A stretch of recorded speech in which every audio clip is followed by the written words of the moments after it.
और आपको इस वक्त की ताज़ा जानकारी हम ये दे दें कि गुजरात भवन से रवाना हो चुके हैं राजघाट के लिए देश के भावी प्रधानमंत्री नरेंद्र मोदी और बापू को श्रद्धांजलि देने के साथ ही वो अपने दिन की शुरुआत करेंगे। ये तस्वीरें हम आपको फिलहाल राजघाट की दिखा रहे हैं और ताज़ा जानकारी के लिए सीधे रुख करते हैं हमारे वरिष्ठ सहयोगी नीरज गुप्ता का।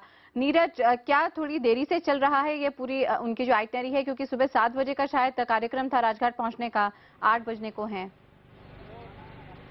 नरेंद्र मोदी अब से कुछ देर पहले गुजरात भवन के उस आउट गेट से निकले हैं। उनका काफिला निकला है और वो 5 से 10 मिनट उन्हें लगेंगे राजघाट पहुंचने में। जरूर 7:30 बजे का वक्त उनका राजघाट पहुंचने का, तो जरूर वो कुछ देरी जरूर हुई है। लेकिन जो दिन भर का कार्यक्रम है नरेंद्र मोदी का, वो राजघाट के बाद वापस गुजरात भवन आएंगे और गुजरात भवन में दिन भर, अभी तक हमें यही बताया गया है कि दिन भर जो शपथ ग्रहण समारोह की तैयारियां हैं वो यहीं से उनका जायजा लेंगे। कैबिनेट की लिस्ट हालांकि राष्ट्रपति भवन को भेजी जा चुकी है, उसमें कुछ और बदलाव नहीं होने हैं, लेकिन फिर भी अगर पार्टी के कुछ नेताओं की उनसे मुलाकात है, अभी तक कोई शेड्यूल मुलाकात नहीं है, लेकिन पार्टी के कुछ नेता उनसे मिल सकते हैं। शाम 5:45 बजे के करीब नरेंद्र मोदी गुजरात भवन से निकलकर राष्ट्रपति भवन जाएंगे और 6:30 बजे उनके शपथ ग्रहण का समारोह शुरू होगा, जिसमें पड़ोसी देशों के नुमाइंदों के साथ साथ कई दूसरे देशों के नुमाइंदे और करीब 3000 जो मेहमान हैं उस शपथ ग्रहण समारोह में शिरकत करेंगे। जी नीरज, मार्च 2014 में वर्धा के सेवाग्राम में बापू कुटी पहुंचे थे नरेंद्र मोदी। बहुत कम ही बीजेपी के नेता वहां पे कभी गए हैं। महात्मा गांधी के लिए नरेंद्र मोदी की श्रद्धा और प्रेम पहले भी दिखा है।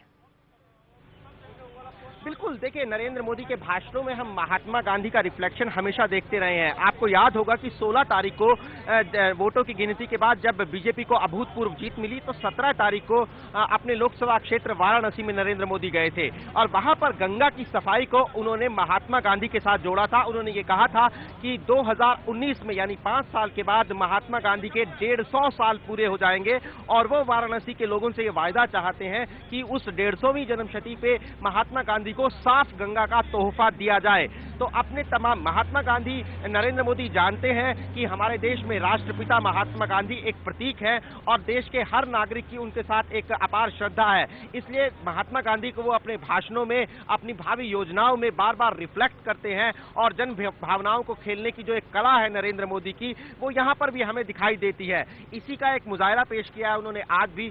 शपथ ग्रहण समारोह बीजेपी का ये पहला सबसे बड़ा जलसा है और नरेंद्र मोदी के लिए एक बहुत बड़ा दिन है। नरेंद्र मोदी ये कह चुके हैं कि वो संसद में पहली बार, सेंट्रल हॉल में जब पहली बार गए थे, तो तब वो तभी गए जब वो प्रधानमंत्री के लिए प्रधानमंत्री उनका बनना तय हो गया। तो ये तमाम चीजें हैं जिनके तहत नरेंद्र मोदी ये दिखाना चाहते हैं कि किस तरीके से जन भावनाओं के साथ साथ वो इन चीजों का ख्याल रखते हैं। और आप यहाँ पे देख सकते हैं ये सीधी तस्वीरें राजघाट से, जहाँ पे देश के भावी प्रधानमंत्री नरेंद्र मोदी पहुंच गए हैं बापू को श्रद्धांजलि देने के लिए। और उनके साथ आप देख सकते हैं दिल्ली से सांसद डॉक्टर हर्षवर्धन को भी, साथ ही में बीजेपी के तमाम दूसरे बड़े नेता प्रकाश जावड़ेकर भी, जो कि यहाँ पे नरेंद्र मोदी के साथ और यहाँ पे श्रद्धा सुमन अर्पित करते हुए देश के भावी प्रधानमंत्री नरेंद्र मोदी राजघाट पर।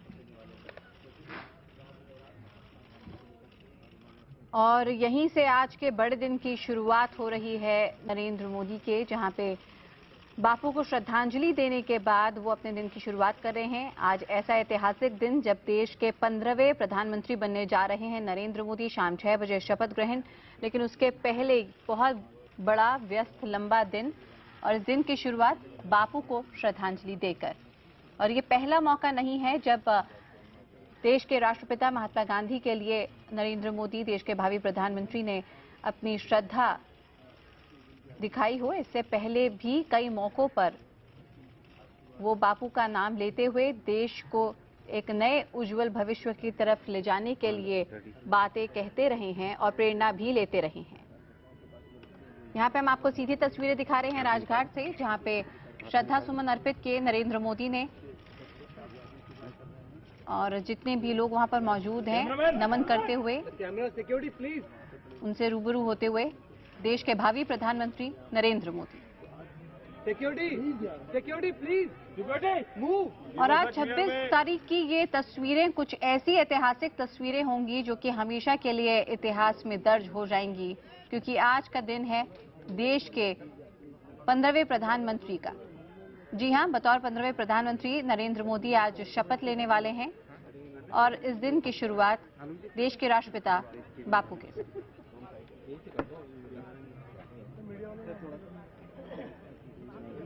अरे हिलो कम यार, मूव कम करो।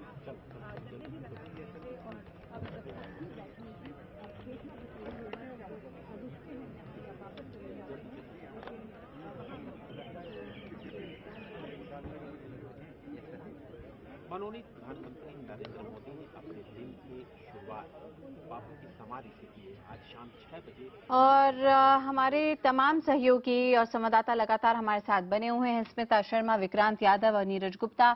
नीरज, पहले आप पे आना चाहूंगी। और हमने देखा यहाँ पे नरेंद्र मोदी की श्रद्धा हमेशा से ही जो कि वो दिखाते रहे हैं बापू के लिए, ये सीधी तस्वीरें अपने दर्शकों को हम दिखा रहे हैं जहां पर वो श्रद्धांजलि देने पहुंचे हैं और आज के खास दिन की शुरुआत बापू के साथ।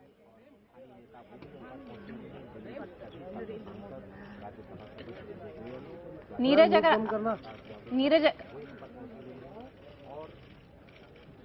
चलिए और इसी के साथ रुक करते हैं हम विक्रांत यादव का। नीरज से भी हम संपर्क साधेंगे। विक्रांत, इस बीच अगर मैं आपसे जानना चाहूं तो ये पहला मौका नहीं है, आज का दिन बहुत बड़ा है, लेकिन इससे पहले भी कई मौके आए जब नरेंद्र मोदी ने बापू का नाम लेते हुए एक सुदृढ़ और सुनहरे भारत के निर्माण की बात की है। देखिए, बिल्कुल नरेंद्र मोदी के लिए एक बड़ा मौका है क्योंकि आज के दिन उन्हें शपथ भी लेनी है। तो अपने दिन की शुरुआत बापू को समाधि पर जाकर श्रद्धा सुमन अर्पित करके अपने दिन की शुरुआत करना चाहते थे।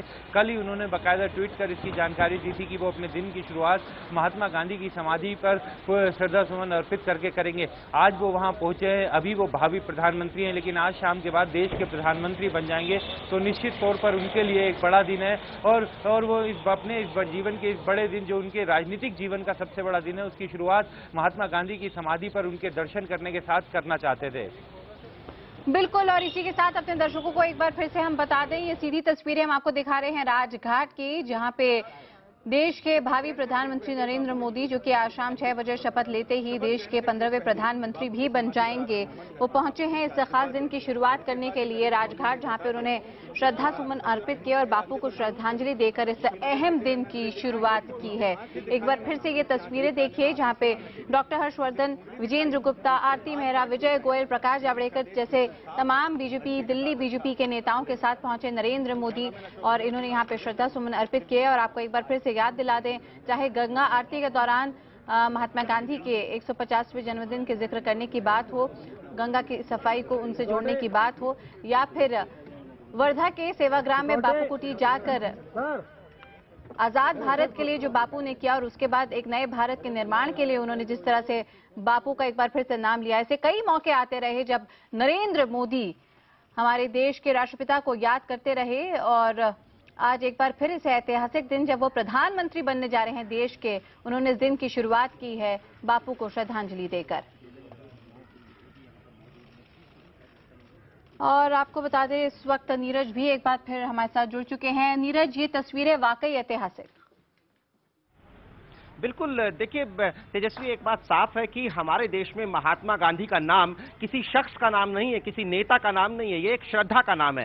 देश का हर नागरिक, तमाम धर्मों के लोग, तमाम राज्यों के लोग, जब महात्मा गांधी का नाम आता है तब वो एक ही मंच पर खड़े हुए दिखाई पड़ते हैं। नरेंद्र मोदी इस भावना को भली भांति समझते हैं। यही वजह है कि वो आज अपने लिए एक बड़े दिन की शुरुआत, अपने लिए एक बहुत बड़े दिन की शुरुआत उन्होंने महात्मा गांधी को श्रद्धांजलि देने के साथ की है।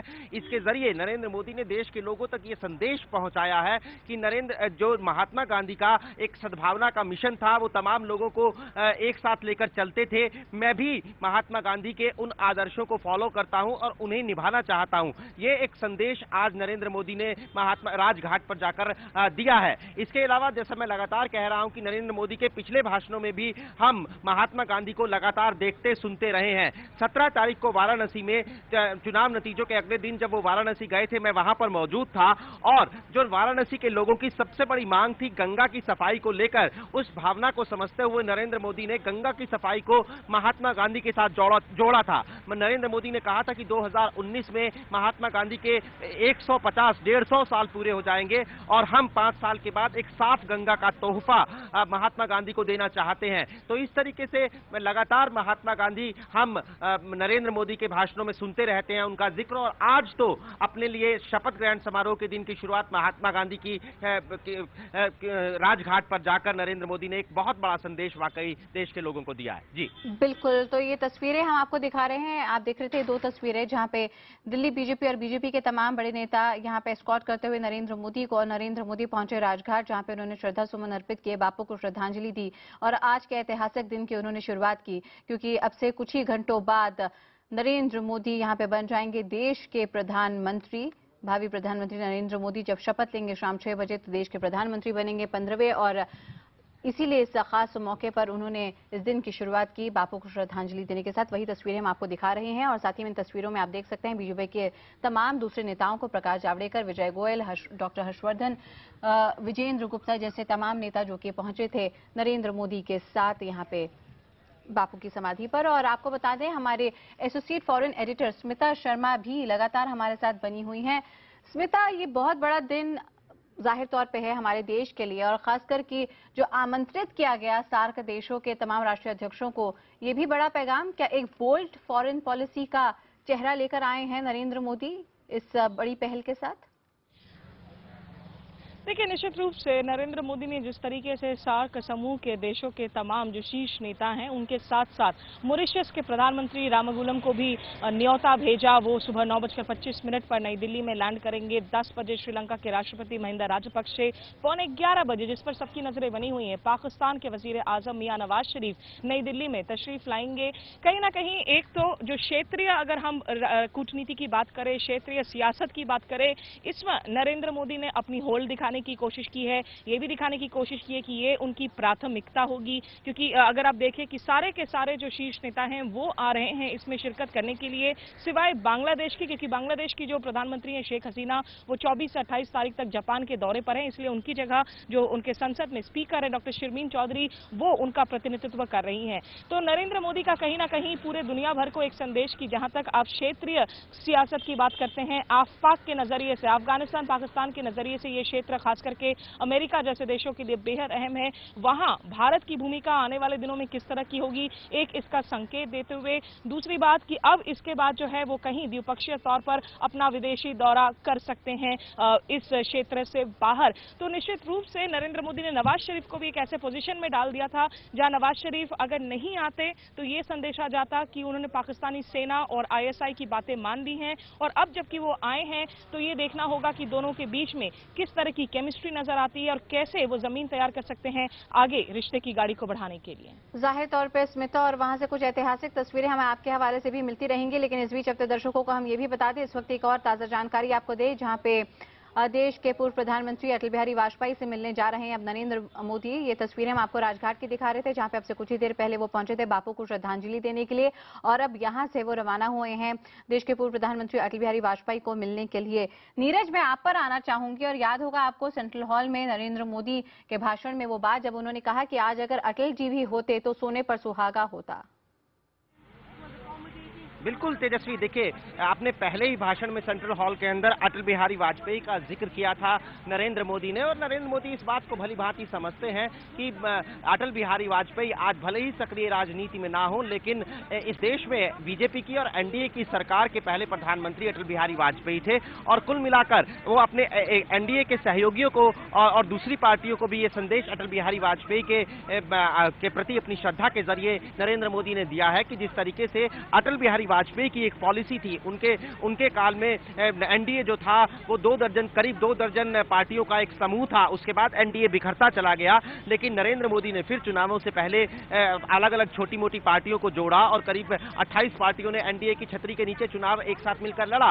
तो अटल बिहारी वाजपेयी का नाम लेकर नरेंद्र मोदी एक तो पार्टी के बुजुर्गों में अपनी श्रद्धा को दिखाते हैं, और दूसरा वो ये संदेश देना चाहते हैं सहयोगी दलों को भी कि उनकी जो नीतियां होंगी वो कम से कम अपने सहयोगी दलों के प्रति प्रति अटल बिहारी वाजपेयी की नीतियों को फॉलो करेंगी। तो ये तमाम बातें हैं। नरेंद्र मोदी देखिए प्रतीकों के जरिए नरेंद्र मोदी संदेश देते हैं, ये उनका पूरा पॉलिटिकल करियर हम देखकर जान सकते हैं। अब पहले महात्मा गांधी, अब अटल बिहारी वाजपेयी, ये तमाम चीजें करके नरेंद्र मोदी एक बार फिर अपने उस स्टाइल ऑफ पॉलिटिक्स को दोहरा रहे हैं। एक बार अटल बिहारी वाजपेयी से का नाम लेकर वो लाल कृष्ण आडवाणी से या मुरली मनोहर जोशी से जो तल्ख रिश्तों की बात चलती है, जो खबरें कही, जो बातें उड़ती हैं कि पार्टी के अंदर जो बुजुर्ग हैं वो नरेंद्र मोदी के काल में खत्म हो जाएंगे, तो इन सब बातों को शायद वो काउंटर करते हैं, बैलेंस करते हैं और वो ये कहना चाहते हैं कि वो पार्टी के अंदर नए नेताओं की जो फौज है और पुराने नेताओं का जो तजुर्बा है उसे सांस लेकर चलना चाहते हैं। और आज महात्मा गांधी के बाद अटल बिहारी वाजपेयी के पास नरेंद्र मोदी का जाना एक बार फिर यही बात दर्शाता है।